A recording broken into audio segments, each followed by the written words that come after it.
Halo semuanya, pada kesempatan ini saya akan menjelaskan materi terkait studi preformulasi dan eksipien sediaan solid.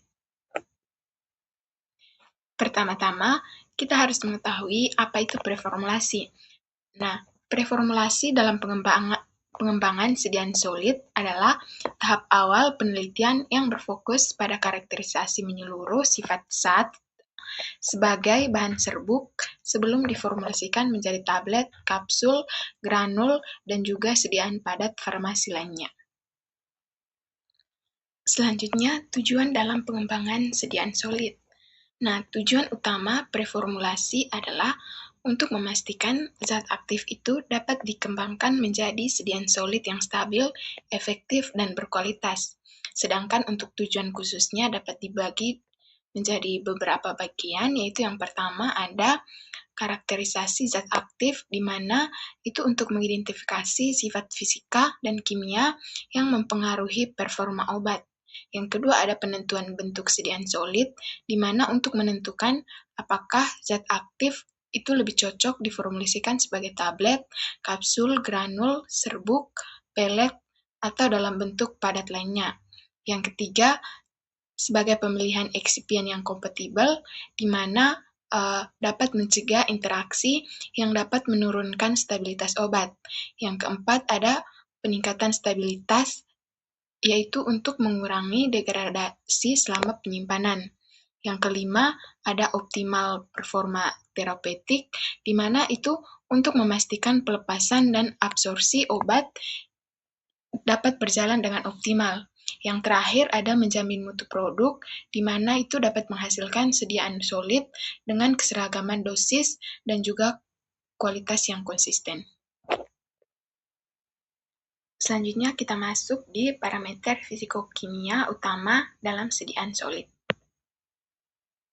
Parameter yang pertama yaitu kelarutan, di mana kelarutan itu sendiri merupakan kemampuan zat untuk larut dalam suatu pelarut, di mana satu bagian bobot atau volume zat dapat larut dalam bagian pelarut tertentu. Nah, untuk lebih lengkapnya dapat dilihat pada tabel.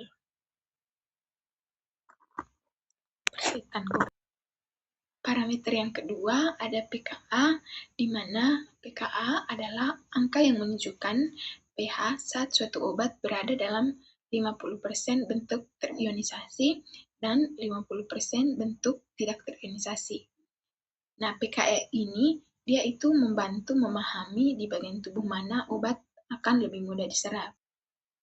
Selanjutnya ada koefisien partisi, di mana koefisien partisi atau log P itu merupakan logaritma dari rasio konsentrasi suatu senyawa dalam fase lipofilik yang dibandingkan dengan fase air dalam keadaan molekul netral. Nah, semakin tinggi nilai log P, maka semakin besar kecenderungan molekul tersebut untuk larut dalam fase lipid. Selanjutnya ada polimorfisme, yang merupakan fenomena di mana suatu zat padat yang dapat memiliki lebih dari satu bentuk struktur tanpa mengubah komposisi kimianya. Nah, jenis-jenisnya ada dua, yaitu yang pertama ada kristal. Dia memiliki molekul yang tersusun secara teratur dalam kisi kristal dan juga memiliki energi kisi yang lebih tinggi dan sering menunjukkan stabilitas fisik yang lebih tinggi, tetapi dia itu larut lebih lambat. Yang kedua ada amorf, di mana dia tidak memiliki keteraturan kisi sehingga menyebabkan molekul terdistribusi secara acak. Nah, energi internalnya juga dia lebih tinggi, tetapi lebih mudah larut dan juga dia itu kurang stabil secara fisik. Selanjutnya ada ukuran partikel, di mana dalam sediaan solid dia merujuk pada dimensi rata-rata atau distribusi ukuran butir-butir bahan aktif dan eksipien padat seperti serbuk atau granul yang mempengaruhi sifat fisikokimia sediaan tersebut. Adapun pengaruh ukuran partikel, di mana sifat-sifat fisika dan kimia tertentu dan zat obat itu dipengaruhi oleh distribusi ukuran partikel seperti laju disolusi, sifat alir, keseragaman isi, kestabilan, tekstur, rasa, dan juga warna. Selanjutnya ada higroskopisitas, di mana higroskopisitas adalah kemampuan zat padat untuk menyerap dan mengikat molekul air dari udara akibat perbedaan tekanan uap. Nah, zat higroskopis dapat berubah bentuk dari anhidrat menjadi hidrat yang mempengaruhi stabilitas dan proses formulasi. Nah, adapun pengaruh pada sifat fisikokimia, di mana higroskopisitas yang tinggi itu dapat mempengaruhi kelarutan dan disolusi, yang kedua stabilitas, dan juga dapat mempengaruhi sifat mekanik. Selanjutnya sifat alir, di mana sifat alir mengacu pada kemampuan bubuk atau granul untuk mengalir secara bebas di bawah gaya gravitasi yang dipengaruhi oleh ukuran partikel, bentuk, densitas, dan kelembapan. Nah, parameter utamanya itu meliputi sudut istirahat, kecepatan alir, dan juga kompresibilitas. Selanjutnya kita masuk di klasifikasi dan karakterisasi eksipien sediaan solid. Pertama, definisi dari eksipien, di mana eksipien merupakan zat yang digunakan sebagai bahan tambahan atau pendukung dalam suatu formula sediaan yang bersifat inert dan tidak mempunyai efek farmakologi.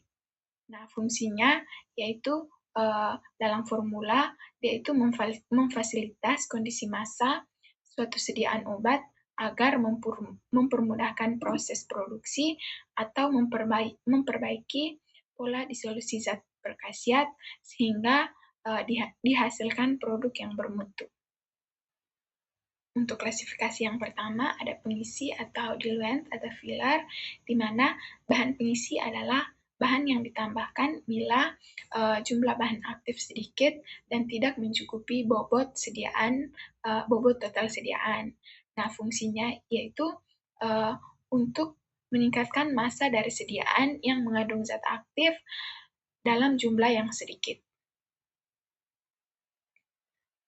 Klasifikasi selanjutnya ada pengikat atau binder, di mana merupakan sebagian besar komponen polimer yang digunakan dalam produksi tablet dengan metode manufaktur secara granulasi basah.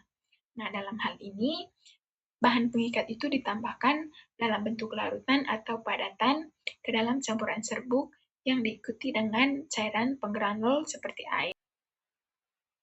Selanjutnya ada penghancur, di mana penghancur merupakan salah satu eksipien penting dalam sediaan padat, terutama tablet, yang berfungsi untuk mempercepat pemecahan sediaan padat menjadi partikel-partikel yang lebih kecil setelah pemberian, sehingga zat aktif obat itu dapat segera larut dalam cairan tubuh dan dapat diserap.